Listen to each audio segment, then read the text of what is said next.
Hello everyone, welcome to success studies. तो आज हम पढ़ने वाले हैं subsidiary alliance and its annexation. ये क्या हो गया? तो रिलेट करते हैं पिछली वीडियो से। हमने पिछली वीडियो में क्या पढ़ा था कि अंग्रेजों ने एक रूल बना दिया था कि कोई भी अडॉप्टेड चाइल्ड किसी भी राजा का वो कोई भी राजा नहीं बन सकता है। एक उन्होंने रूल बना दिया। उसमें कौन कौन थे?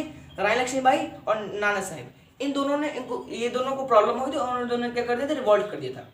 साथ साथ हमने ये भी देखा था कि अंग्रेज उनकी टेरिटरी, उनके रेवेन्यू पर कब्जा करने लगे थे। ठीक है ना?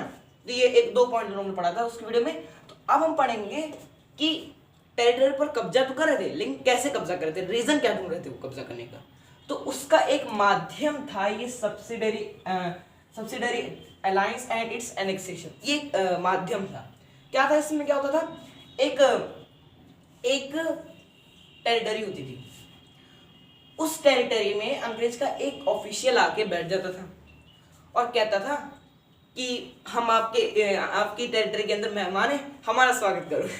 तो एक तरह से बैठ जाता था आके और क्या करता था? जो राजा था रहता था उस टेरिटरी का, जो राजा रहता था उसकी चुगली कह सकते हैं ब्रिटिश ऑफिशियल्स को करता था। यहाँ तक तो ठीक है, चलो चुगली कर रहा है रहने दो, ठीक है, आप जहाँ बैठे हुए चुगली करो, चलता है। लेकिन उस चुगली पर ये अंग्रेज ऑफिशियल्स रिएक्ट क्या करते थे? Miss governance in the territory. इसका मतलब क्या हुआ? Miss governance in the territory मतलब कि आप टेरिटरी में ढंग से गवर्न नहीं कर पा रहे हो, भागो यहाँ से। और उस राजा को यहाँ से भगाकर वो उस टेरिटरी पर क्या करते थे? कब्जा कर लेते थे। ठीक है ना? अब ये तो हाँ, तो हमें क्लियर हो गया अच्छे से कि भाई ऐसा ऐसा करते थे। एक बार फिर सुन लेते हैं। क्या नाम है? एक अंग्रेज घुसता था, चुगली करता था, दूसरा अंग्रेज ऑफिसर आता था, कहता था आप नहीं कर पा रहे हो, भागो यहाँ से। ठीक है ना? उसके बाद कंपनी ने क्या बनाया? Company's plan to end Mughal dynasty. Company का क्या प्लान था? अब कंपनी का प्लान था मुगल डायनेस्टी को एंड करने का। एक्सप्लेन प्लीज भैया। समझ नहीं आया आपका मुंह उस टाइम पे ऐसा हो गया होगा एकदम, ऐसा कि क्या मतलब क्या हो रहा है, समझ ही नहीं आ रहा मुझे। इसका कहने का मतलब ये है कि कंपनी का प्लान क्या था? मुगल डायनेस्टी को खत्म करना। जो मुगल जितने थे, अब वो कह रहे थे भैया आप कंपनी आधे इंडिया में हमारा हो चुका है, ऑलमोस्ट पूरा हो चुका है, ये मुगल डायनेस्टी वाले फालतू में बैठे, इनको भगाओ यहाँ से मतलब सीधा हटाओ यहाँ से। इनको एक फालतू ही अड़ंगा डालने हमारे काम में, हटाओ इनको, हटा ही दो यहाँ से। तो इनका प्लान ये था कि मुगल डायनेस्टी को इंडिया से हटा ही देना। ठीक है ना? To end the Mughal dynasty. The company and ये तो समझ में आ गया ना आपको जो मैंने बताया सब? ठीक है ना? ये चाहते थे कि मुगल डायनेस्टी को हटा दे। और समझ लेते हैं इसको। The company announced that after the end of Bahadur Shah Zafar his family shifted out red fort. अब कंपनी ने क्या अनाउंस कर दिया कि बहादुर शाह जफर कौन थे? यहाँ पे आपको उनकी फोटो दिख रही होगी, यहाँ पे ये दिख रही है ना, यही थे बहादुर शाह जफर। उन्होंने कंपनी ने क्या अनाउंस कर दिया था कि बहादुर शाह जफर की डेथ के बाद उनकी फैमिली को रेड फोर्ट से शिफ्ट कर दिया जाएगा। कहाँ पे कर दिया था?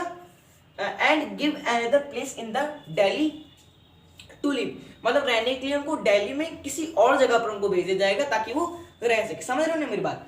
अब मतलब एक तरह से उनको थोड़ा सा साइड ही कर दो भैया, भागो। उनको एक तरह से रेड फोर्ट से भगा दे रहे थे वो लोग। ठीक है ना? आफ्टर द डेथ ऑफ बहादुर शाह जफर। ठीक है ना? उसके बाद ये तो यहाँ तक तो क्लियर हो गया। ठीक है? कि वो कह रहे थे कि मतलब एक तरह से बहादुर शाह जफर को पूरी तरह वो हटाना चाहते थे। Governor general. अब आप पे क्वेश्चन है, आप बताओ उस टाइम पे गवर्नर जनरल कौन थे? कमेंट में दे देना। ठीक है? Answer announce that Bahadur Shah Zafar is the last Mughal king. इस पे ध्यान दो, इस पे ध्यान दो। गवर्नर जनरल कैनिंग, ओ सॉरी मैंने आंसर दे दिया है। तो अब अरे सॉरी, मैंने आंसर निकल गया, सॉरी। चलो बता ही देते, फिर अब निकल गया। तो गवर्नर जनरल कैनिंग ने अनाउंस कर दिया था कि Bahadur Shah Zafar is the last Mughal empire, last Mughal king. अब क्या कह दिया था कि अब इस बहादुर शाह जफर के मरने के बाद कोई और मुगल राजा नहीं होगा। उनके जो बेटे हैं वो राजकुमार कहलाएंगे, ना कि राजा। अब तक बहादुर शाह जफर भले ही रूल नहीं कर रहे थे, लेकिन वो क्या कह रहे थे? मुगल किंग कहला रहे थे। किंग, ये किंग बजान दो, मुगल किंग। पर और हो रहा था उनके मरने के बाद उनके बेटों को मुगल किंग कहा जाएगा। लेकिन अब कंपनी ने क्लियर कर दिया था उनके मरने के बाद उनके बेटों को किंग नहीं, राजकुमार कहा जाएगा। राजा नहीं, राजकुमार कहा जाएगा। क्योंकि अब तो एक तरह से वो लोग पूरे इंडिया पर अपना कब्जा बैठाना चाह रहे थे। कोई प्लेस नहीं चाहते, कोई किंग कुछ नहीं, वो कहते हम ही किंग है, हम ही क्वीन है, हम ही इससे सारी गवर्नमेंट है, अब हम ही सब कुछ है। तो उनका ये कहना था। तो यहीं पे हमारा टॉपिक खत्म होता है। अगली वीडियो में हम पढ़ेंगे कि पीजेंट्स और सिपॉयज ने भी रिवॉल्ट किया था ना, उनका क्या रीजन था, उनको क्या दिक्कत हो रही थी कि जो उन्होंने रिवॉल्ट किया। ठीक है ना, तो ये क्लियर हो गया है। अगर आपको वीडियो अच्छी लगी हो तो उसको लाइक करें, शेयर करें, और हमारे चैनल को यहाँ जो लाल बटन दिख रहा है ना, इस पर सब्सक्राइब करें। तब तक के लिए thank you and bye bye.